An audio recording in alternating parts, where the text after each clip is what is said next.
Students, good morning. This is my first class on macroeconomics. We'll cover topic national income accounting. This is chapter 2. The first, I want to introduce myself. I am Soumitra Shankar, Assistant Professor, Department of Economics. First of all, we want to discuss about the topics of the meaning of national income. Our first topic is the meaning of national income, and our second topic will be the circular flow of national income in a 2, 3, and 4 sector economy. এখন আমরা দেখি যে আমাদের first topic the meaning of national income. National income বলতে আমরা কি বুঝি এটা আমরা দেখি। তো এটা হলো আমাদের ম্যাক্রো ইকোনমিক্স কোর্স। তো আমরা যদি বলি ইনকাম, তো এর আগে আমরা দেখেছিলাম যে সিঙ্গেল পারসন বা সিঙ্গেল ইন্ডিভিজুয়াল বা সিঙ্গেল কোন সেক্টরের ইনকাম আমরা নিয়ে আলোচনা করেছি। কিন্তু যখন আমরা ম্যাক্রো ইকোনমিক্স বলছি তখন আমাদের এরকম ইন্ডিভিজুয়াল ইনকাম বা ইন্ডিভিজুয়াল সেক্টর নিয়ে আলোচনা করার সুযোগ থাকে না। যখন আমরা ম্যাক্রো ইকোনমিক্স বলি তখন আমাদের ইনকাম বললে আমরা বলি ন্যাশনাল ইনকাম। তো ন্যাশনাল ইনকাম বলে সচরাচর আসে আমাদের নেশনস ইনকাম। তো নেশনস ইনকাম আমরা কিভাবে বের করতে পারি? তো আমরা জানি যে আমাদের একটা আইডেন্টিটি আছে। এই আইডেন্টিটি আমাদের একটা বর্ডারও আছে। আমাদের এখানে ইকোনমিক অ্যাক্টিভিটিস হয়। তো এই যে সমস্ত ইকোনমিক অ্যাক্টিভিটিস হয়, এই সমস্ত ইকোনমিক অ্যাক্টিভিটিসের যদি আমরা ভ্যালু বের করতে পারি তাহলে আমরা আমাদের ন্যাশনাল ইনকাম পেয়ে যাব। তো আমরা বলছি যে আমাদের এখানে একজন, দুজন বা একটা, দুটো বা তিনটা সেক্টর এভাবে আমরা ইনকাম বের করছি না। হোল নেশন, আমাদের যে হোল নেশনস, ন্যাশনালস যারা আছে সেই সমস্ত ন্যাশনালসদের ইনকাম যদি আমরা বের করতে পারি তখন তাকে আমরা বলি ন্যাশনাল ইনকাম। ন্যাশনাল ইনকামে আমরা ডিফারেন্ট কনসেপ্ট আলোচনা করি, সেগুলো আমরা একটার পর একটা আলোচনা করব। তো এখানে আমরা বলছি যে আমরা যে শুরুর কনসেপ্টটা দেখতে চাচ্ছি সেখানে আমরা বলছি যে national income refers to the money value. আমরা মানি ভ্যালু কেন বলছি? যেমন আমি যদি বলি ন্যাশনাল ইনকাম বলতে আসলে কিছুই না, মানি আসলে কিছুই না, আমরা যা goods and service income produce করি সেটাই হলো আমাদের ন্যাশনাল ইনকাম।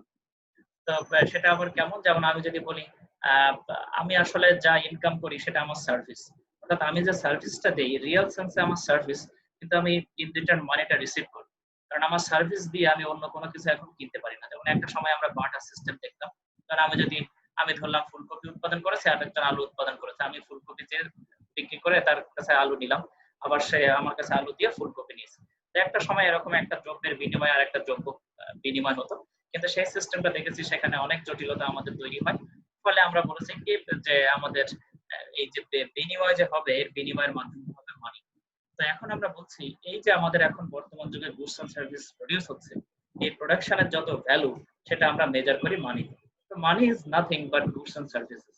আমরা বলছি যে আমাদের সমস্ত বাংলাদেশে যে পরিমাণ গুডস এন্ড সার্ভিস প্রডিউস হয় সেটা যদি আমরা বের করে ফেলতে পারি, অর্থাৎ সেটা বের করা চাইতে আমাদের মেইন টার্গেট সেটার মানি ভ্যালু মেজার করা, কারণ আমরা এখন সমস্ত ন্যাশনাল ইনকামে মানি ভ্যালুতে মেজার করতে চাই।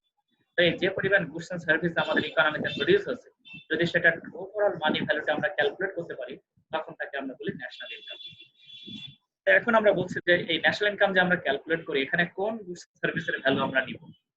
এখানে বলা হচ্ছে the final outcome of all economic activities of the nation during a period of 1 year valued in terms of money is called as a national income। অর্থাৎ আমরা বলছি যে যে পরিমাণ ফাইনাল গুড প্রডিউস হচ্ছে সেই ফাইনাল গুডের যদি ভ্যালু আমরা গুডস এন্ড সার্ভিস সেগুলো যদি আমরা ভ্যালু ক্যালকুলেট করতে পারি তাহলে আমরা তাকে বলছি ন্যাশনাল ইনকাম। এখন আমাদের কোশ্চেন হলো আমরা ফাইনাল গুড কেন বলছি? আমরা প্রাইমারি, আমরা জানি গুডের ধরন আমরা আছে প্রাইমারি, সেকেন্ডারি আর ফাইনাল গুড। তো আমরা একটা এক্সাম্পলে যাই, যেমন আমরা ধরলাম যে গম থেকে আমরা বলছি যে আটা হচ্ছে, আবার আটা থেকে রুটি হচ্ছে। তো রুটি আমরা বলছি ফাইনাল গুড, কারণ যখনই সেটা কনজিউমার পারচেজ করে বা কনজিউম করে ফেলে তখনই তাকে আমরা বলি ফাইনাল গুড। আর প্রাইমারি বা সেকেন্ডারি গুড এটা আমরা জানি সবসময় প্রোডিউসারের সঙ্গে রিলেটেড, কারণ প্রাইমারি গুড থেকে সেকেন্ডারি গুড আসে, আবার সেকেন্ডারি গুড থেকে ফাইনাল গুড আসে। যেমন আমরা দেখলাম গম প্রোডিউসার ইউজ করে সেখান থেকে আটা বানিয়েছে, আবার আটা প্রোডিউসার ইউজ করে সেখান থেকে রুটি বানিয়েছে। তো এখানে আমরা বলছি যে সবসময় আমরা ফাইনাল গুডের ভ্যালু কেন হিসাব করি। যেমন আমরা ধরলাম গম বিক্রি হচ্ছে 5 টাকায়, আটা বিক্রি হচ্ছে 10 টাকায়, আর রুটি বিক্রি হচ্ছে 12 টাকা। আমরা যদি বলি যে গমের ভ্যালু নিলাম 5, আটার ভ্যালু নিলাম 10 আর রুটির ভ্যালু নিলাম 12, 12 আর 10 22 আর 5 27। আসলে তো 27 ভ্যালু না, ভ্যালু আসলে কত হচ্ছে যে আমরা দেখলাম যে গম প্রোডাকশনে আমাদের ভ্যালু হয়েছে 5 টাকা। আর যদি আমরা আটা বিক্রি করি গম থেকে, তাহলে ওই 5 যোগ এখানে হচ্ছে আমাদের আরো 5, তাহলে এখানে আমাদের সব মিলে হলো 5 আর 5 10। আর যদি আমরা রুটি বলি তাহলে সেক্ষেত্রে আমাদের ভ্যালুটা হচ্ছে কত, অনলি 2 টাকা। অর্থাৎ আমরা 5 বলেছি, 10 বলেছি আর 12 বলেছি। 5 থেকে 5 অ্যাড হচ্ছে, আবার 10 থেকে 2 অ্যাড হচ্ছে। অর্থাৎ আমরা যদি ফাইনাল গুড বলি সেটার দাম আমরা বলেছিলাম 12, আবার আমাদের সব মিলে ভ্যালু যোগ হচ্ছে 5 যোগ 5 যোগ 2, অর্থাৎ সব মিলে 12। তাহলে আমরা যদি বলি ফাইনাল গুডটা যদি আমরা নেই, তাহলে ফাইনাল গুডের ভ্যালুর মধ্যেই আমাদের প্রাইমারি এবং সেকেন্ডারি গুডের ভ্যালুটা ইনক্লুড থাকে। এজন্য যখন আমরা ন্যাশনাল ইনকাম হিসাব করতে চাই গুডস এন্ড সার্ভিসের ভ্যালু, তাহলে সেক্ষেত্রে আমরা সব সময় ফাইনাল গুডের ভ্যালু হিসাব করি, আমরা কোনো সময় প্রাইমারি বা সেকেন্ডারি গুডের ভ্যালু হিসাব করি না। তাহলে এখন আমরা আসি, এখানে আমরা একটা এক্সাম্পল হিসেবে নিয়েছি এখানে কি কি আসলে অ্যাড করা হয়। তো এখানে বলা হচ্ছে যে ফার্মার্স প্রোডাকশন নিয়েছি আমরা, তারপরে আমরা বলেছি যে ইন্ডাস্ট্রিয়াল প্রোডাকশন আমরা নিয়েছি, তারপরে আমরা বলেছি গভর্নমেন্টের প্রোডাকশন আমরা নিয়েছি, তারপর আমরা নিয়েছি service produce by business intermediaries, wholesalers, retailers, bank and other financial institutions, educational institutions, doctors, teachers, এগুলো সব গুডস এন্ড সার্ভিস, যত ধরনের গুডস এন্ড সার্ভিস আমাদের প্রোডিউস হচ্ছে সবগুলোর ভ্যালু এখানে আমরা নিয়েছি। এবং আমরা জানি এই যে গুডস এন্ড সার্ভিস প্রোডিউস হয় এগুলোর জন্য আমাদের ইকোনমিক এজেন্ট আছে। ইকোনমিক এজেন্ট কারা কারা আমরা জানি, প্রোডিউসার, কনজিউমার্স, গভর্নমেন্ট, এরা হলো আমাদের ইকোনমিক এজেন্ট, এবং এদের মাধ্যমে মূলত আমাদের ইকোনমিক অ্যাক্টিভিটিস রান করে থাকে। তাহলে এখন আমরা আসি, যেমন এখন কথা হলো যে আমাদের ইকোনমিক অ্যাক্টিভিটিস শুধু আমাদের ন্যাশনাল ইনকামের মধ্যে আসে, তাহলে যেগুলো নন ইকোনমিক অ্যাক্টিভিটিস আছে সেগুলো কি আমাদের জিডিপিতে আসে? এখন কথা হলো আমি ইকোনমিক অ্যাক্টিভিটিস হিসাব করব কি করে, আর নন ইকোনমিক অ্যাক্টিভিটিস হিসাব করব কি করে। ইকোনমিক অ্যাক্টিভিটিস যখন আমরা হিসাব করি তখন বলা হয় এটার একটা মার্কেট ভ্যালু আছে। যেমন আমি বলছি যে ন্যাশনাল ইনকাম আমি বের করতে চাই, তাহলে গুডস এন্ড সার্ভিস এগুলো বাজারে বিক্রি হয়। যেমন আমি যদি বলি আমি সিটি কলেজে জব করি, তাহলে সেখান থেকে একটা পেমেন্ট তারা আমাকে দেয়। অর্থাৎ পেমেন্ট যেখানেই আছে আমরা জানি সেটা একটা মার্কেট সিস্টেম। মার্কেট হলে সেখানে একটা ডিমান্ড আছে, সাপ্লাই আছে। যেমন আমি যদি বলি একটা মোবাইল ফোন বিক্রি হচ্ছে, তাহলে মোবাইল ফোন বাজারে বিক্রি হলে এটা একটা ইকোনমিক অ্যাক্টিভিটিস এর অংশ। কারণ কি, এটা ডিমান্ড আছে, সাপ্লাই আছে, এবং এটা প্রোডিউস করতে গেলে আমাদের র ম্যাটেরিয়ালস লেগেছে। অর্থাৎ যেখানে প্রোডাকশন আছে এবং যেখানে মার্কেট ভ্যালু দিয়ে সেটাকে মেজার করা হয় সেটাকে আমরা বলি ইকোনমিক অ্যাক্টিভিটিস। তাহলে এই ইকোনমিক অ্যাক্টিভিটিস গুলোকে মূলত আমরা ন্যাশনাল ইনকামের মধ্যে ইনক্লুড করি, আর যেগুলো নন ইকোনমিক অ্যাক্টিভিটিস সেগুলোকে ন্যাশনাল ইনকামের মধ্যে ইনক্লুড করা হয় না। তাহলে নন ইকোনমিক অ্যাক্টিভিটিস কি, তাহলে যেগুলোর প্রোডাকশন আছে কিন্তু যেগুলো মার্কেট ভ্যালুতে আমরা মেজার করি না সেগুলোকে আমরা বলি নন ইকোনমিক অ্যাক্টিভিটিস। যেমন আমি যদি বলি হাউস ওয়াইফ, একজন গৃহিণী, যদি একজন গৃহিণীকে আমরা তার অ্যাক্টিভিটিস গুলো দেখি তাহলে সে অসংখ্য অ্যাক্টিভিটিস করে থাকে, কিন্তু সেটার মার্কেটে মেজার করা হয় না বলে সেখানে আমরা তাকে ভ্যালু মেজার করি না। যেমন আমি যদি বলি গৃহিণী যদি না থেকে সেখানে একজন বাজার থেকে যদি আমরা একজন কাজের মানুষকে নিয়ে আসতাম এই কাজগুলো করার জন্য, তাহলে অবশ্যই তাকে পে করতে হবে। কিন্তু এখানে হাউস ওয়াইফের যেহেতু পেমেন্ট নাই সেহেতু সেটার হিসাবে আমরা আনতে পারি না। তারপর আমি বলছি যে বললাম আমার একজন প্রতিবেশী, তাকে আমি কিছু হেল্প করে দিলাম, সে আমাকে কিছু হেল্প করে দিল, এই যে দুজন দুজনকে কাজে হেল্প করে দিলাম, এটা কিন্তু আমরা ভ্যালু মেজার করি না, কিন্তু এটা ইকোনমিক অ্যাক্টিভিটিস এর অংশ, কিন্তু এটা আমরা ভ্যালু মেজার করি না বলেই এটা নন ইকোনমিক অ্যাক্টিভিটিস আমরা বলছি। যেগুলোকে আমরা মার্কেট ভ্যালু দিয়ে মেজার করছি না কিন্তু প্রোডাকশন আছে সেগুলোকে আমরা বলছি নন ইকোনমিক অ্যাক্টিভিটিস। তো আমাদের যখন ন্যাশনাল ইনকাম আমরা হিসাব করছি তখন শুধুমাত্র আমরা ইকোনমিক অ্যাক্টিভিটিস নিয়েছি যেগুলোকে আমরা মার্কেট ভ্যালু দিয়ে মেজার করি, আর যেগুলো নন ইকোনমিক অ্যাক্টিভিটিস সেগুলোকে আমরা ন্যাশনাল ইনকামের মধ্যে ইনক্লুড করছি না। এখানে আমরা আসি, তাহলে এইটারই আমরা একটা আলোচনা এখানে দিচ্ছি যে এটা আমাদের এখান থেকে আমাদের দুটো জিনিস আমাদের নোট করার দরকার আছে। সেটা হলো it measures the market value of annual output, অর্থাৎ একটা নির্দিষ্ট বছরের যে পরিমাণ গুডস এন্ড সার্ভিস প্রোডিউস হচ্ছে তার মার্কেট ভ্যালুটাকে আমরা এখানে হিসাবে নিয়ে আসি। তারপর আমরা কি বলছি, in other words national income is a money measure. This is because there is no other way of adding up the different sources of goods and services except with their money prices. তাহলে আমাকে যদি বলা হয় যে তুমি বলো তো goods and service দিয়ে তোমার ন্যাশনাল ইনকাম কেমন, আমি বললাম 10 কেজি চাল, 3 কেজি ডাল, 5 কেজি পটল, 6 কেজি গম। এভাবে আমরা আসলে জিডিপি হিসাব করি না, আমরা এটাকে সবগুলোকে একটা মানি মেজারে হিসাব করি। যেমন আমি 10 কেজি গমের দাম কত, 3 কেজি ডালের দাম কত, 5 কেজি পটলের দাম কত, এরকম যত গুডস এন্ড সার্ভিস প্রডিউস আছে সবগুলোর ভ্যালু বলে আমি বললাম 1 কোটি টাকা। অর্থাৎ আমার সমস্ত একটা বছরের মধ্যে যে পরিমাণ গুডস এন্ড সার্ভিস প্রডিউস হচ্ছে সেগুলোকে আমি সংখ্যায় বা কেজিতে না বলে আমি বলছি একটা নির্দিষ্ট মনিটারি ভ্যালুতে 1 কোটি টাকা সমান। অর্থাৎ এগুলো বাজারে বিক্রি করে আমি 1 কোটি টাকা সমান আমার দেশ ওভারঅল যত মানুষজন আছে সব মিলে কত টাকা সমান গুডস বা সার্ভিস প্রডিউস করেছে, 1 কোটি টাকা সমান। তাহলে এটাই হলো আমাদের ন্যাশনাল ইনকাম। আর এখানে আমরা কি বলছি যে Secondly, for calculating national income accurately, all goods and services produced in any given year must be counted only once. অর্থাৎ একবারের বেশি আমরা দুবার ক্যালকুলেট করব না। যেমন আমরা গমের দাম আটার মধ্যে দেইনি, আবার আটার দাম রুটির মধ্যে দেইনি। আমরা শুধুমাত্র ফাইনাল গুডটার দাম নিয়েছি এবং ফাইনাল গুডের মধ্যে সব গুডের ভ্যালু থাকে। যখন আমরা ফাইনাল গুডের দাম নেই তখনই আমরা কেবল এক ভ্যালুটা একবার কাউন্ট করি। আর যখন 2-3 বার কাউন্ট করব তখন কি হবে? 5 টাকা ছিল 10 টাকা 12 টাকা, তাহলে 10 5 15 আর 12 27 হয়ে যায়। তাহলে আমার অ্যাকচুয়াল ভ্যালু থেকে এটা সরে যাবে। যেমন আমি যদি বলি অ্যাকচুয়াল ভ্যালুটা কত, আসলে 12, তাহলে সেক্ষেত্রে আমি বললাম যদি আমি গমের দামও নেই, আটার দামও নেই, আবার রুটির দামও নেই, তাহলে সবগুলোর দাম একটার মধ্যে আরেকটা ইনক্লুড থাকে। তাহলে সেক্ষেত্রে আমাদের যে ন্যাশনাল ইনকামটা আসবে সেটা ইনফ্লেটেড, অ্যাকচুয়াল ভ্যালু থেকে আসলে সেটা দূরে। তাহলে এখন আমরা আসি যে এখানে আমাদের একবারই কাউন্ট করতে হবে and not more than once, এবং একের অধিক সেটা কখনোই ক্যালকুলেট করা যাবে না, তাহলে ভ্যালুটা অ্যাকচুয়াল ভ্যালু দেখাবে না। তার এখানে আমরা বলছি যে in order to counting several times the parts of goods that are sold and resold, national income only includes the market value of all final goods. তাহলে এখানে আমরা প্রাইমারি বা সেকেন্ডারি গুডকে এখানে ইনক্লুড করছি না, আমরা শুধুমাত্র ফাইনাল গুডটাকে ইনক্লুড করছি। Final goods and ignores the transactions involving intermediate goods. তাহলে প্রাইমারি আর সেকেন্ডারি গুডকে আমরা ইন্টারমিডিয়েট গুডস বলছি, সেগুলোর আমরা কখনোই মূল্য হিসাব করছি না, আমরা শুধুমাত্র ফাইনাল গুডের মূল্য হিসাব করছি। তাহলে এখানে আমরা দেখি যে আমাদের এই যে ন্যাশনাল ইনকাম, এই ন্যাশনাল ইনকামটা আসলে কিভাবে মেজার করা যায়। এই ন্যাশনাল ইনকামের যে আমাদের মেজারমেন্ট সেটা আমরা আরো পরে ডিসকাস করব পরের টপিকগুলোতে। তো এখানে আমাদের মোটামুটি 3 ধরনের এটার আমরা দেখছি যে 3 ভাবে এই ভ্যালুটা বের করা যায়। তাহলে আমরা বলছি যে যে পরিমাণ গুডস এন্ড সার্ভিস প্রোডিউস হচ্ছে সেটার একটা ভ্যালু, আর এই গুডস এন্ড সার্ভিস যারা প্রোডিউস করেছে তারা কারা। আমরা জানি রিসোর্স দিয়ে সবসময় গুডস এন্ড সার্ভিস প্রোডিউস করা হয়। রিসোর্স বলতে আমরা কি বুঝি? তাহলে রিসোর্স বলতে আমরা বুঝি ফ্যাক্টরস অফ প্রোডাকশন, সেগুলো হলো আমাদের ল্যান্ড, লেবার, ক্যাপিটাল, এন্টারপ্রেনার। আমরা ল্যান্ডকে বলি ন্যাচারাল রিসোর্স, লেবারকে আমরা বলি ম্যান পাওয়ার, আমরা বলি যে আমাদের এটা মানব সম্পদ। তারপরে আমরা বলি যে ক্যাপিটাল রিসোর্স, এটাকে আমরা বলি ম্যান মেড রিসোর্স। তারপরে আমরা বলি যে এন্টারপ্রেনার, সেও আমাদের ম্যান পাওয়ার বা হিউম্যান রিসোর্স। তাহলে আমরা বলছি ল্যান্ড হলো আমাদের ন্যাচারাল রিসোর্স, লেবার হলো আমাদের ম্যান পাওয়ার বা হিউম্যান রিসোর্স, ক্যাপিটাল হলো আমাদের ম্যান মেড রিসোর্স, আবার এন্টারপ্রেনার সেও আমাদের ম্যান পাওয়ার বা হিউম্যান রিসোর্স। তাহলে রিসোর্সকে আমরা মোটামুটি 3টা ভাগে ভাগ করব। তাহলে এই যে আমাদের গুডস এন্ড সার্ভিস প্রোডিউস হচ্ছে, তাহলে এই যে গুডস এন্ড সার্ভিস প্রোডিউস হয়ে বাজারে বিক্রি হলো, এটা কাকে পে করতে হবে এই ভ্যালুটা? তাহলে এই ভ্যালুটা পে করতে হবে আমাদের এই গুডস এন্ড সার্ভিস আমি যেটা দিয়ে প্রোডিউস করেছি সেটাকে পে করতে হবে।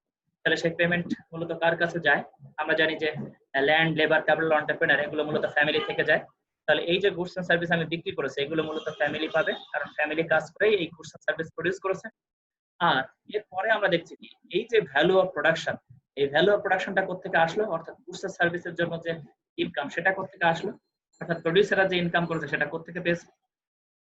তাহলে প্রোডিউসার যেটা ইনকাম পেয়েছে সেটা পে করেছে ফ্যামিলিকে, আবার ফ্যামিলি যে ইনকাম পেয়েছে সেটা পে করেছে প্রোডিউসারকে, কারণ তারা গুডস এন্ড সার্ভিস কনজিউম করে। তাহলে আমরা দেখছি ফ্যামিলি গুডস এন্ড সার্ভিস প্রোডাকশনের জন্য ফ্যাক্টর গুলো পাঠায়, সেখান থেকে তারা আয় করে, আবার সেই গুডস এন্ড সার্ভিস তারা পারচেজ করে। অর্থাৎ এক জায়গায় যা ইনকাম, অন্য জায়গায় তার এক্সপেন্ডিচার। অর্থাৎ ইকোনমিতে আমরা বলছি কি যে ইনকাম আর এক্সপেন্ডিচার সবসময় সমান। তাহলে আমরা বলছি কি it is an obvious fact that every expenditure is at the same time a receipt or income. In other words, amount spent is equal to amount receipt. অর্থাৎ যে পরিমাণ আমরা অ্যামাউন্ট ব্যয় করছি সেম পরিমাণ অ্যামাউন্ট কোনো না কোনো ভাবে আমরা রিসিভ করছি। But if goods and services are valued at their market prices, we have threefold identity that the value received equals the value paid, goods and services produced and sold. তাহলে এখন আমরা দেখি থ্রি আইডেন্টিটি আমরা কি কি বলি। তাহলে এখানে আমরা বলছি এই যে মেজার্স অফ ন্যাশনাল ইনকাম, এটা আমরা আরো ডিটেইলসে পরে দেখব, এখান থেকে আমাদের কোশ্চেন থাকে ন্যাশনাল ইনকাম অ্যাকাউন্টিং এর। তাহলে এখানে আমরা আসি the sum of values of all final goods and services produced, তাহলে এটাকে আমরা বলি প্রোডাকশন মেথড। যখন আমরা বলছি যে আমরা ন্যাশনাল ইনকামটা বের করতে চাই, তাহলে ফাইনাল গুডস এন্ড সার্ভিসের ভ্যালু যখন নিচ্ছে তখন তাকে আমরা বলছি প্রোডাকশন মেথড। এখানে আমরা বলছি the sum of all incomes, তাহলে ইনকাম গুলো সবসময় আমাদের রিসোর্স গুলো পেয়ে থাকে, তাহলে রিসোর্স গুলো কোত্থেকে ইনকাম পায়? এই যে গুডস এন্ড সার্ভিস তারা প্রোডাকশনের জন্য কাজ করেছে সেখান থেকে তারা ইনকাম পায়।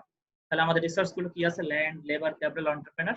তাহলে ল্যান্ড পাই আমরা জানি রেন্ট, লেবার পাই ওয়েজ, ক্যাপিটাল পাই ইন্টারেস্ট, আর এন্টারপ্রেনার পাই প্রফিট। তাহলে এখানে আমরা সব ইনকাম গুলো যদি যোগ করি তাহলে এই ভ্যালু যা হবে ইনকামের ভ্যালু সেম হবে। আবার এই ইনকাম যা করেছে ফ্যামিলি গুলো তারা স্পেন্ড করে কোথায়? ফাইনাল গুডস এন্ড সার্ভিসে। তাহলে এখানে আমরা আসি the sum of consumer expenditure, net investment expenditure and government expenditure. তো এখানে আমাদের মেইনলি কনজিউমারের সঙ্গে রিলেটেড, কারণ কনজিউমার থেকে একটা অংশ সেভিংস হিসাবে ইনভেস্টমেন্ট হিসাবে যায়, আরেকটা অংশ আমরা জানি যে সরকার আমাদের থেকে ট্যাক্স হিসাবে নিয়ে নেয়। তো সব উৎসই মূলত ফ্যামিলির মধ্যে, এবং ফ্যামিলির থেকে বাদ বাকিগুলো এগুলো এদিক ওদিক যায় আর। তো সেখানে আমাদের গভর্নমেন্টও আসে, এবং একটা অংশ সেভিংস হিসাবে গেলে সেটা আমরা নেট ইনভেস্টমেন্ট হিসাবে আবার প্রোডাকশনের ক্ষেত্রে যাই দেখেছি। আমি সেভিংস করছি কারণ ভবিষ্যতে আমি বেশি খেতে চাই, তো ভবিষ্যতে আমি বেশি কনজিউম করতে চাই, ভোগ করতে চাই। তাহলে এখানে আমরা বলছি যে আমাদের 3 দিক থেকে আসে। এক হলো আমরা পেলাম প্রোডাকশন মেথড, ইনকাম মেথড, আর একটাকে আমরা বলছি এক্সপেন্ডিচার মেথড। এই 3 মেথডে আমরা ন্যাশনাল ইনকাম বের করতে পারি। এটা ডিটেইলস আমরা পরে আলোচনা করব।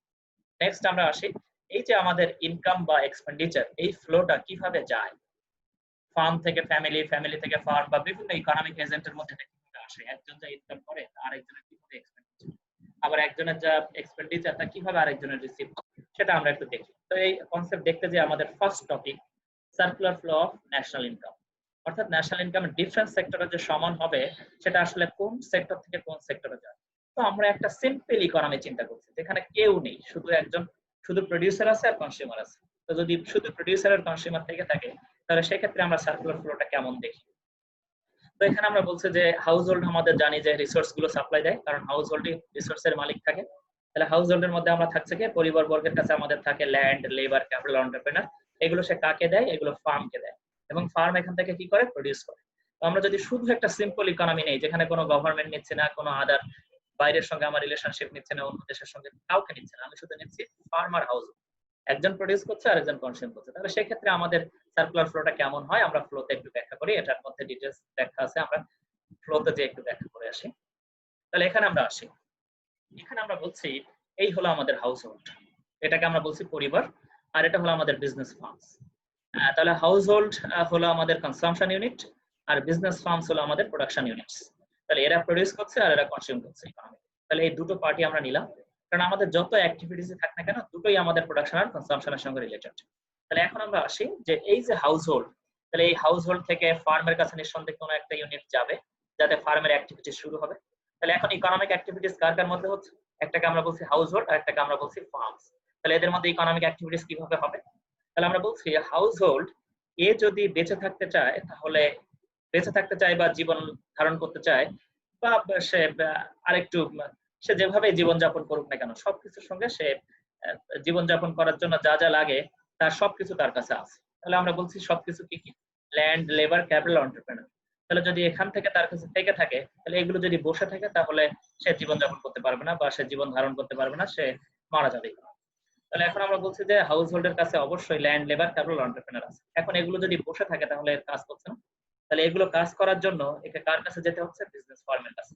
তাহলে হাউস হোল্ডের ইন্টারেস্ট আছে বিজনেস ফার্মের কাছে যাওয়ার জন্য, কারণ যখনই সে বিজনেস ফার্মে যে বা ফার্মে যে কাজ করছে তার বিনিময়ে, ল্যান্ডের বিনিময়ে সে পাচ্ছে কি? রেন্ট, লেবারের বিনিময়ে সে পাচ্ছে ওয়েজ, ক্যাপিটালের বিনিময়ে সে পাচ্ছে ইন্টারেস্ট, আর যে এন্টারপ্রেনারশিপ হিসাবে কাজ করছে তার বিনিময়ে সে পাচ্ছে প্রফিট। অর্থাৎ এই বিজনেস ফার্মে যখন একজন এন্টারপ্রেনার, তখন সে প্রফিট রিসিভ করলে সে একজন হাউস হোল্ডের মতোই বিহেভ করবে, কারণ প্রফিট রিসিভ করে সে আলটিমেটলি কি করে? গুডস এন্ড সার্ভিস কনজিউম করে। তাহলে এখন আমরা বলছি কি যে এই যে আমরা বলছি ল্যান্ড, লেবার, ক্যাপিটাল, এন্টারপ্রেনার, এটা একটা রিয়েল ফ্লো। এখানে আমরা মনিটারি ভ্যালু নেই, এখানে একটা রিয়েল ফ্লো, এটা আমরা অবজার্ভ করতে পারি। আর এই যে একে দিচ্ছে এটা তো ফ্রি না, এর একটা বিনিময় আছে, এক্সচেঞ্জ আছে। তাহলে বিনিময়ে কি কি পাচ্ছে সে? তাহলে হাউস হোল্ড আমরা দেখছি ল্যান্ড, লেবার, ক্যাপিটাল, এন্টারপ্রেনার এগুলো সাপ্লাই দিচ্ছে বিজনেস ফার্মকে, এবং বিজনেস ফার্মের বিনিময়ে এই যে আপার লুপে তাকে কি দিচ্ছে? ওয়েজ, রেন্ট, ইন্টারেস্ট আর প্রফিট, একে এখানে পে করছে। তাহলে একটা দেখলাম রিয়েল ফ্লো, আমাদের আপার লুপটা হলো রিয়েল ফ্লো, আর এই যে লো, এই যে আপার যেটা নিচের ফ্লোটা সেটাকে আমরা বলছি মানি ফ্লো। এবার আমরা আপারের ফার্স্টটাকে আমরা বলেছি রিয়েল ফ্লো, সেকেন্ডটাকে আমরা বলছি মানি ফ্লো। এবার আমরা আসি, এই যে আমাদের হাউস হোল্ড এখান থেকে আমাদের ইনকাম করেছে ওয়েজ, রেন্ট, ইন্টারেস্ট আর প্রফিট, এটা আসলে তার কি কাজে লাগছে? তাহলে এখন আমরা বলি যে এই যে আমরা দেখছি যে সে ওয়েজ, রেন্ট, ইন্টারেস্ট, প্রফিট এটা সে পেয়েছে, এটা এখন সে ব্যয় করতে চায়। তাহলে এটা তার কনসাম্পশন এক্সপেন্ডিচার, তাহলে এটা সে ব্যয় করবে। ব্যয় করলে আমরা বলছি যে ব্যয় করলে এটা কার আয়? এটা বিজনেস ফার্মের আয়। তাহলে এই যে বিজনেস ফার্ম আয় করেছে, কিসের থেকে আয় করেছে সে? তাহলে সে আয় করেছে এই যে ল্যান্ড, লেবার, ক্যাপিটাল, এন্টারপ্রেনার্স নিয়েছিল, এগুলোর বিনিময়ে সে প্রডিউস করেছে কি? Final goods and service. তাহলে এই সে flow of goods and service. তাহলে এই যে এরা ব্যয় করছে, কিসের জন্য ব্যয় করছে? ফাইনাল গুডস এন্ড সার্ভিসের জন্য। সেই ফাইনাল গুডস এন্ড সার্ভিসটা বিজনেস ফান্ড প্রডিউস করেছিল সেখান থেকে যাচ্ছে কার কাছে? হাউস হোল্ডের কাছে। তাহলে এখন আমরা যদি একটু ফ্লোর দিকে তাকাই, আমরা বলছি যে এই যে ল্যান্ড, লেবার, ক্যাপিটাল, এন্টারপ্রেনার এগুলো নিয়েছে বিজনেস ফার্ম, নিয়ে তারা প্রডিউস করেছে, প্রডিউস করে তারা ফাইনাল গুডস এন্ড সার্ভিস উৎপাদন করেছে। তাহলে সেটা কার জন্য উৎপাদন করেছে? তাহলে ফাইনাল গুডস এন্ড সার্ভিস সেটা হাউস হোল্ডের জন্য উৎপাদন করেছে। এখন ল্যান্ড, লেবার, ক্যাপিটাল, এন্টারপ্রেনার এটাও ফ্রি না, আবার flow of goods, goods and service এটাও ফ্রি না। তাহলে আমরা যদি বলি ল্যান্ড, লেবার, ক্যাপিটাল দিচ্ছে হলো বিজনেস ফার্মকে, তাহলে বিজনেস ফার্মের জন্য যা এক্সপেন্ডিচার সেটা কি হিসাবে, ইনকাম হিসাবে যাচ্ছে? Wage, rent, interest, profit. তাহলে বিজনেস ফার্মের যা কস্ট সেটা হলো আমাদের হাউস হোল্ডের ইনকাম। আবার হাউস হোল্ডের যা এক্সপেন্ডিচার, কনসাম্পশন এক্সপেন্ডিচার, সেটা আবার কার ইনকাম? হাউস হোল্ডের এক্সপেন্ডিচারটা এখান থেকে বের হয়ে যাচ্ছে, সেটা আবার আমাদের বিজনেস ফার্মের ইনকাম। ক্লিয়ার? তাহলে এখন আমরা বলছি যে এই যে আমরা একটা ফ্লো দেখছি, ওয়েজ, রেন্ট, ইন্টারেস্ট, প্রফিট, এই সেম পরিমাণই কনসাম্পশন এক্সপেন্ডিচার হয়ে ফার্মের মধ্যে যাচ্ছে। আবার লেবার, ক্যাপিটাল, এন্টারপ্রেনার এগুলোর ভ্যালু যা, সেম ভ্যালুটা এই কনসাম্পশন এক্সপেন্ডিচার হিসাবে বিজনেস ফার্ম আর্ন করছে গুডস এন্ড সার্ভিস সেল করে। তাহলে আমরা দেখছি কি যে এখানে আমাদের এই ইনকামের ভ্যালু যা হবে, অথবা এখানকার ইনকামের ভ্যালু যা হবে, এখানকার এক্সপেন্ডিচারের ভ্যালু যা হবে, এখানকার এক্সপেন্ডিচারের ভ্যালু তাই হবে। অর্থাৎ আমরা বলছি ওয়েজ, রেন্ট, ইন্টারেস্ট, প্রফিট এইটার ভ্যালুও যা, এখানে আমাদের কনসাম্পশন এক্সপেন্ডিচার যা, তার ভ্যালুও সেম। অর্থাৎ ইনকামেরও ভ্যালু যা হবে, রিসিপ্টের ভ্যালুও যা হবে, এক্সপেন্ডিচারের ভ্যালুও সেম হবে। অর্থাৎ যে কোনো মেথডেই আমি ক্যাশের ইনকাম বের করতে পারি, ইনকাম মেথডেও পারি, এক্সপেন্ডিচার মেথডেও পারি। তাহলে এখান থেকে আমরা দেখলাম কি যে আমাদের এখানে এই যে মানি ভ্যালু হিসাবে ল্যান্ড, লেবার, ক্যাপিটাল, এন্টারপ্রেনারিজের ভ্যালু যা, আমাদের ফ্লো অফ গুডস এন্ড সার্ভিসের ভ্যালু সেম।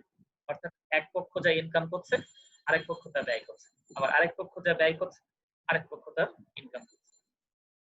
তাহলে এখানে আমরা ইকোনমিক এজেন্ট নিয়েছি দুটো পক্ষ, একটা হলো আমাদের হাউস হোল্ড, আরেকটা হলো আমাদের বিজনেস ফার্ম। তাহলে এটা হলো আমাদের টু সেক্টর ইকোনমি। এখানে শুধুমাত্র আমরা হাউস হোল্ডার, বিজনেস ফার্ম নিয়েছি। এখন যদি আমরা থ্রি সেক্টর ইকোনমি চিন্তা করি, তাহলে থ্রি সেক্টর নিলে কে আসবে এখানে? তাহলে আমরা জানি যে ইকোনমিতে আমরা এখন আমাদের বিজনেস ফার্ম যদি আমরা চিন্তা করি, তাহলে শুধুমাত্র যে বিজনেস ফার্ম, বিজনেস অর্গানাইজেশন বা অর্গানাইজেশন শুধুমাত্র আমাদের প্রাইভেট টা না, আমাদের পাবলিকও আছে এখানে। পাবলিক বলতে আমরা বুঝি গভর্নমেন্ট। তাহলে গভর্নমেন্ট এখানে কিভাবে রোল প্লে করে? গভর্নমেন্ট প্রোডাকশনের দিক থেকে রোল প্লে করে, আবার কনসাম্পশনের দিক থেকে রোল প্লে করে। সেটা আবার কেমন? যেমন আমি যদি বলি গভর্নমেন্ট রাস্তাঘাট বানাচ্ছে, তাহলে সে প্রোডাকশনে ইনক্লুড আছে।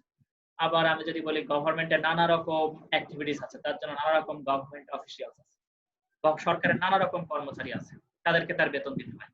তাহলে সেই বেতনের জন্য সে কার উপরে ডিপেন্ড করে? সে বেতন যখন দিচ্ছে, তারা তো বাজার থেকে যখন বেতন পাচ্ছে, তখন বাজার থেকে তো ফাইনাল গুডস এন্ড সার্ভিস তারা কনজিউম করছে। তাহলে সেক্ষেত্রে আমরা বলছি এই যে গভর্নমেন্টের ইকোনমিতে হিউজ রোল প্লে করে। তাহলে এখন এই গভর্নমেন্ট কিভাবে রোল প্লে করে আমরা দেখি। আমরা জানি যে গভর্নমেন্ট আমাদের এই রোল প্লে করার জন্য আমাদের ফ্যামিলি থেকে সে বা বিজনেস অর্গানাইজেশন থেকে সে ট্যাক্স নেয়। তাহলে আমরা বলছি কি যে গভর্নমেন্ট যখন আমরা বলছি এখানে এখানে আমরা দেখি in our above analysis of money flow, we have ignored the existence of government for the sake of making our circular flow model simple. আমরা একটা সিম্পল মডেল নিয়েছিলাম যেখানে আমরা গভর্নমেন্টকে ইনক্লুড করিনি। But this is quite unrealistic because government absorbs a good part of the income earned by the household. Household যে income করে তার একটা বড় অংশ গভর্নমেন্ট আমাদের থেকে নিয়ে নেয়। সেটা কিভাবে নেয়? Government affects the economy in a number of ways. Here we will concentrate on taxing, spending and borrowing rules. অর্থাৎ গভর্নমেন্ট আমরা জানি যে ধার করে বিভিন্ন ইউনিট থেকে, আমাদের জনগণ থেকেও নেয়, ব্যাংকিং চ্যানেল থেকেও নেয়। অর্থাৎ সে আমাদের থেকে ট্যাক্স হিসেবে ইনকাম করে, আবার ধারও করে, আবার আমাদের পেছনে ব্যয়ও করে। অর্থাৎ গভর্নমেন্ট একটা হিউজ রোল আছে আমাদের ইকোনমিতে। তাহলে এখানে আমরা বলছি কি ইনকাম বা এক্সপেন্ডিচার হিসাবে government purchases goods and services just as households and firms do. তাহলে আমি যদি বলি হাউসহোল্ডসকে আমরা কয় ভাগে ভাগ করে ফেললাম? হাউসহোল্ডকে আমরা দুটো ভাগে ভাগ করতে পারি। যেমন আমি সিটি কলেজে জব করি, প্রাইভেট অর্গানাইজেশন, তাহলে আমি প্রাইভেট অর্গানাইজেশন থেকে বেতন পাচ্ছি, তাহলে আমি বলতে পারি আমি প্রাইভেট হাউসহোল্ড। আবার পাবলিক হাউসহোল্ডও আছে, যেমন একজন সরকারি জব করছে, সেও সরকার প্রতিষ্ঠান থেকে সে বেতন পাচ্ছে, তাহলে সে পাবলিক হাউসহোল্ড। এভাবে আসলে হাউসহোল্ডকে ডিফাইন করা হয় না, কিন্তু আমি প্রাইভেট সেক্টরে কাজ করছি আর একজন পাবলিক সেক্টরে কাজ করছে, তাহলে পাবলিক সেক্টর করলে সে গভর্নমেন্ট থেকে ইনকাম আর্ন করছে আর আমি প্রাইভেট সেক্টর থেকে ইনকাম আর্ন করছি, কিন্তু দুজনই একজন গভর্নমেন্ট অফিসিয়াল আর একজন প্রাইভেট দুজনে কিন্তু যখন বাজারে যাচ্ছে তখন তারা final goods and service purchase করছে। তো গভর্নমেন্ট তার এই যে অফিসিয়াল যারা আছে তাদের বেতন সে কোথা থেকে দিবে? তাহলে এখানে আমরা আসি, তাহলে আমরা বলছি যে গভর্নমেন্ট তাহলে এই যে তারাও ফাইনাল গুডস এন্ড সার্ভিস কিনছে, আমরাও কিনছি। তাহলে এখানে আমরা বলছি কি যে goods and services just as households and firms do. তাহলে বিজনেস ফার্ম যেমন বাজার থেকে ইন্টারমিডিয়েট বা এরকম রিসোর্স কনজিউম করে, গভর্নমেন্ট এরকম করে থাকে। তাহলে আমরা বলছি government expenditure takes many forms including spending on capital goods, machinery goods, এগুলো ক্যাপিটাল গুড বলছি আমরা, infrastructure, highways, power communication, defence goods, education and public health. তাহলে গভর্নমেন্ট মোটামুটি প্রাইভেট সেক্টরে যেসব রোল আছে গভর্নমেন্টও দেখছি আমরা অনেক ক্ষেত্রে সেসব রোল প্লে করছে। তাহলে এখানে আমরা আসি, আমরা বলছি যে এই যে আমাদের গভর্নমেন্টের ফ্লোটা, এটা আমরা একটু সার্কুলার ফ্লোতে দেখে আসি গভর্নমেন্ট কিভাবে রোল প্লে করে। এই যে এখানে আমরা আসি, তাহলে এখানে আমরা দেখলাম এই হলো আমাদের হাউস হোল্ড আর এই হলো আমাদের বিজনেস ফার্ম। তো এখানে আমরা এই হাউস হোল্ডের একটা অংশ সেভিংস আর ইনভেস্টমেন্ট, এটা বিজনেস ফার্মের কাছে যায়, সেটা আমরা এখানে ডিটেইলস আলোচনা করব না, এটা আমরা পরে আলোচনা করব। তো আমরা এখানে গভর্নমেন্টকে নিয়ে আসি। তাহলে এখানে আমাদের তিনটা প্লেয়ার, একটা হলো হাউস হোল্ড, একটা হলো বিজনেস ফার্মস আর একটা হলো গভর্নমেন্ট। তাহলে আমরা বলছি circular flow of national income in A three sector economy. তাহলে এখানে আমরা হাউস হোল্ডার বিজনেস ফার্মেরটা আগেই দেখেছিলাম, এই ফ্লোটা আমাদের আগেরটা। এবার আমরা আসি এখানে আমাদের কিভাবে ফ্লোটা আসে। গভর্নমেন্ট, তাহলে গভর্নমেন্ট হাউস হোল্ডের কাছ থেকেও আমাদের ট্যাক্স নিচ্ছে, তাহলে ট্যাক্স পেমেন্টটা গভর্নমেন্টের কাছে রিসিপ্ট হিসাবে যায় বা ইনকাম হিসাবে যায়। আবার বিজনেস ফার্মের থেকেও গভর্নমেন্টের কাছে ট্যাক্স হিসাবে যাচ্ছে। তাহলে যখন এখান থেকে আমাদের নিচ্ছে তখন হাউস হোল্ড এখান থেকে কি পাচ্ছে? কারণ আমরা জানি সরকারি হাউস হোল্ড আছে, তাহলে সরকারের আন্ডারে যারা কাজ করছে তারা কি করছে? গভর্নমেন্টের কাছ থেকে ওয়েজেস পাচ্ছে, স্যালারি পাচ্ছে। তাহলে এই যে আমি ট্যাক্স পে করলাম এর বিনিময়ে গভর্নমেন্ট আমাকে দিচ্ছে ওয়েজেস এন্ড স্যালারিজ। তাহলে এটা ইকুয়াল। আবার আমরা যদি বলি নেট ট্যাক্স পেমেন্ট, তাহলে এখানে আমরা বলছি কি এই যে ট্যাক্স গভর্নমেন্টের থেকে নিচ্ছে এর বিনিময়ে সে কি ইয়ে করছে? তাহলে এখানে আমাদের ট্যাক্স পেমেন্ট করে গভর্নমেন্ট পারচেজ অফ গুডস, তাহলে গুডস সে কার কাছ থেকে কনজিউম করে? বিজনেস ফার্মের থেকে। তাহলে কোনো না কোনো ভাবে এটা আবার ফার্মের কাছে যাচ্ছে। অর্থাৎ আমরা দেখছি কি যে এখান থেকে সে ট্যাক্স পেমেন্ট হিসাবে যা নিচ্ছে সেটা গভর্নমেন্ট এক্সপেন্ডিচার হিসাবে আবার এর কাছে যাচ্ছে, কোনো না কোনো ভাবে এর কাছে চলে যাচ্ছে। তাহলে এটা হলো আমাদের গভর্নমেন্টকে যখন আমরা এখানে ফ্লো হিসাবে নিলাম তখন তাকে আমরা বলছি, এখানে আমরা যখন গভর্নমেন্টকে নিচ্ছি তখন তাকে আমরা বলছি এটা হলো আমাদের থ্রি সেক্টর ইকোনমি। তো এখান থেকে আমরা আরেকটু দেখি যে এই যে আমরা বলছি নেট ট্যাক্স পেমেন্ট, এই ট্যাক্স পেমেন্টের একটা অংশ আমরা জানি গভর্নমেন্ট সাবসিডি বা আদার ইনপুট বেনিফিটস বিজনেস ফার্মকে দিয়ে থাকে এখান থেকে। আর এখান থেকে আমরা দেখছি যে এই যে আমাদের এই যে নেট ট্যাক্স পেমেন্ট নিয়েছে এখান থেকে একটা অংশ সে গভর্নমেন্ট পারচেজ অফ গুডস, সেটা আমরা জানি যে এই যে আমাদের হাউস হোল্ড যারা আছে এই হাউস হোল্ডই এখান থেকে জিনিসপত্র এখান থেকে কিনে থাকে, যারা গভর্নমেন্ট হাউস হোল্ড, এবং এটা কিনে থাকে এর বিনিময়টা কোথা থেকে আসে? বিনিময়টা আসে ওয়েজ এন্ড স্যালারি থেকে। এই ওয়েজ এন্ড স্যালারি থেকে এরা এই গুডস এন্ড সার্ভিসটা এখান থেকে কিনে থাকে। তাহলে এখন আমরা আসি যে এবার আমরা দেখি যে আমাদের ফোর্থ সেক্টর ইকোনমি। তো আমরা এখানে দেখলাম 3 নম্বর সেক্টরে আমাদের বিজনেস ফার্ম আছে, তারপরে আমাদের হাউস হোল্ড আছে এবং গভর্নমেন্ট আছে। তো এখানে যদি আমরা বলি ফোর্থ সেক্টর ইকোনমি, তো ফোর্থ সেক্টর বললে আমাদের নেক্সট যে সেক্টরটা আসে সেটা হলো আমাদের এক্সটার্নাল সেক্টর।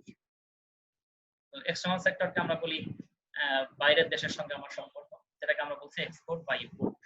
তাহলে এক্সপোর্ট বা ইম্পোর্ট আমি বললে আমার বর্ডার এখন ক্লোজ ওপেন হয়ে গেছে, আগে আমাদের ক্লোজ ছিল, এখন আমরা ওপেন ইকোনমি করছি। তাহলে যখন আমাদের শুধুমাত্র 3টা সেক্টর থাকছে, বাইরের সেক্টর থাকছে না, তখন আমরা বলছি আমাদের সীমানা কাঁটাতারের বেড়া দেওয়া আছে, কেউ এখান থেকে বাইরের দেশে যেতে পারছে না কোনো গুডস বা সার্ভিস নিয়ে, আবার বাইরের দেশের কেউ এখানে আসতে পারছে না। তাহলে এখন আমরা যখন ফোর্থ সেক্টর ইকোনমি বলছি তখন আমাদের এখানে আসবে এক্সপোর্ট এন্ড ইম্পোর্ট। তাহলে এক্সপোর্ট বলতে আমরা কি বুঝি? এখানে আমাদের এক্সপোর্ট ইম্পোর্টের যথেষ্ট ব্যাখ্যা দেওয়া আছে। তো এক্সপোর্ট বলতে আমি বুঝি যে আমার দেশের প্রোডিউসড গুড যেটা বাইরের দেশে যাচ্ছে, তো সেটাকে আমরা বলছি এক্সপোর্ট। আর ইম্পোর্ট বলতে আমরা বুঝি বাইরের দেশে প্রোডিউসড গুড যেটা আমার দেশে আসে, তো এটাকে আমরা বলি এক্সপোর্ট এন্ড ইম্পোর্ট। তো এক্সপোর্ট যখন আমরা করি তখন আমাদের একটা পেমেন্ট আসে, কারণ যে দেশে আমরা এক্সপোর্ট করছি সেই দেশ আমাদেরকে পে করে। আর যখন আমরা ইম্পোর্ট করি তখন সেটা হলো আমাদের এক্সপেন্ডিচার। তাহলে আমরা বলছি যে যখন আমরা ইম্পোর্ট করছি বাইরের দেশ থেকে তখন আমাদের বাইরের দেশকে পে করতে হচ্ছে। তাহলে আমরা যখন রিসিভ করছি তখন আমরা এক্সপোর্ট বলছি, আর যখন আমাদের এক্সপেন্ডিচার বলছি তখন আমাদের সেটা বাইরের দেশকে আমরা পে করছি ইম্পোর্ট হিসাবে। তো এখন আমরা যদি বলি যে আমাদের যে পরিমাণ এক্সপোর্ট আর ইম্পোর্ট দুটোই যদি সমান হয় তখন তাকে আমরা বলি ট্রেড ব্যালেন্স। আর যদি আমাদের এক্সপোর্ট থেকে রিসিভ বেশি ইম্পোর্ট কম হয় তখন তাকে আমরা বলি ট্রেড সারপ্লাস। আর যদি আমাদের ইম্পোর্ট বেশি থাকে আর এক্সপোর্ট কম থাকে তখন তাকে আমরা বলি ট্রেড ডেফিসিট। তো যখন আমাদের এক্সপোর্ট আর ইম্পোর্ট সমান হয় তখন সচরাচর আর আমাদের ক্যাপিটাল ইনফ্লো বা আউটফ্লো হয় না। কিন্তু আমি যদি বলি যে আমাদের এক্সপোর্ট বেশি ইম্পোর্ট কম তখন কি হবে সার্কুলার? এক্সপোর্ট বেশি ইম্পোর্ট কম হলে আমার ইনকাম বেশি, তো আমার ইনকাম যখন বেশি হবে তখন দেখা যাবে যে কেউ না কেউ আমার থেকে পেতে চায়, কারণ তার ডেফিসিট আছে, তখন আমরা তাকে ধার দিই। আর যখন আমি দেখি যে আমার ইম্পোর্ট বেশি এক্সপোর্ট কম তখন আমার ট্রেড ডেফিসিট আছে, তখন আমরা বাইরের দেশ থেকে ধার করি, কারণ আমাদের এখানে পেমেন্ট করতে সমস্যা আছে। তো এখানে আমরা আসি, আমাদের এই ফ্লোতে যাই। এবার এখানে আমরা মোটামুটি এই ব্যাখ্যাগুলো দিয়েছি, এবার আমরা আমাদের ফ্লোতে আসি। তো এখানে আমাদের দেখি ফিনান্সিয়াল মার্কেটটাকে আমরা আপাতত এক্সপ্লেইন করছি না। তো এখানে আমরা দেখছি আমাদের হাউস হোল্ড আছে, বিজনেস ফার্ম আছে। তো এই হাউস হোল্ড আর বিজনেস ফার্মের মধ্যে আমরা অ্যাক্টিভিটিস দেখেছিলাম, একটা কনসাম্পশন এক্সপেন্ডিচার ছিল, এটা পে ছিল সে ওয়েজ রেন্ট, ইন্টারেস্ট আর প্রফিট। আর এখানে আমাদের ছিল গভর্নমেন্ট। তো গভর্নমেন্টের রোল আমরা দেখেছিলাম ট্যাক্স, আর এর বিনিময়ে সে ওয়েজ স্যালারি দেয়, আর এখান থেকে সে গভর্নমেন্ট পারচেজ করে গুডস এন্ড সার্ভিস। তাহলে টোটাল ট্যাক্সেরটা সে ওয়েজ এন্ড স্যালারি হিসাবে ব্যয় করে, আর এখান থেকে গুডস এন্ড সার্ভিসের জন্য বিজনেস ফার্ম থেকে ব্যয় করে, বিজনেস ফার্মের থেকে জন্য ব্যয় করে। এবার আমরা আসি, এবার আমরা বলছি ফরেন মার্কেট। তাহলে ফরেন কান্ট্রিজ এখানে ইন্টারঅ্যাক্ট করবে একজন আরেকজনের সঙ্গে। তো এবার আমরা দেখি যে এই যে হাউস হোল্ড এর থেকে কিভাবে আমাদের ইনকামটা আসে, আর এই যে বিজনেস ফার্ম এর থেকে আমাদের কিভাবে ইনকাম বা এক্সপেন্ডিচার যায়। তাহলে এখানে আমরা বলছি যে এই যে house hold a man power export করে, তাহলে যদি সে ম্যান পাওয়ার এক্সপোর্ট করে তার বিনিময়ে সে পায় ফরেন রেমিটেন্স, যেটা হাউস হোল্ডের ইনকাম হিসাবে যায়। তাহলে হাউস হোল্ডের দিক থেকে আমরা ম্যান পাওয়ারের চিন্তা করছি। তাহলে এখানে শুধু আমাদের এক্সপোর্ট বা ইম্পোর্টের লিমিটেশন নেই, এখানে আমাদের ম্যান পাওয়ারেরটাও এখানে চলে আসছে। তাহলে এখানে আমরা আসি যেটা সার্ভিস। তাহলে এখানে আমরা আসি, এবার আমরা দেখছি যে এই যে আমাদের বিজনেস ফার্ম, এই বিজনেস ফার্ম গুলো এক্সপোর্ট করে কোথায়? ফরেন কান্ট্রিজে। যদি এক্সপোর্ট করে তার থেকে একটা ফ্লো আমরা দেখছি, ফ্লোর অ্যারোটা আমরা বিজনেস ফার্মের দিকে, ফ্লোর অ্যারোটা বিজনেস ফার্মের দিকে। কেন?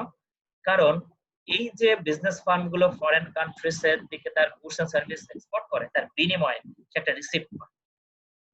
তাহলে সেই রিসিপ্টটা সে কিভাবে আর্ন করছে?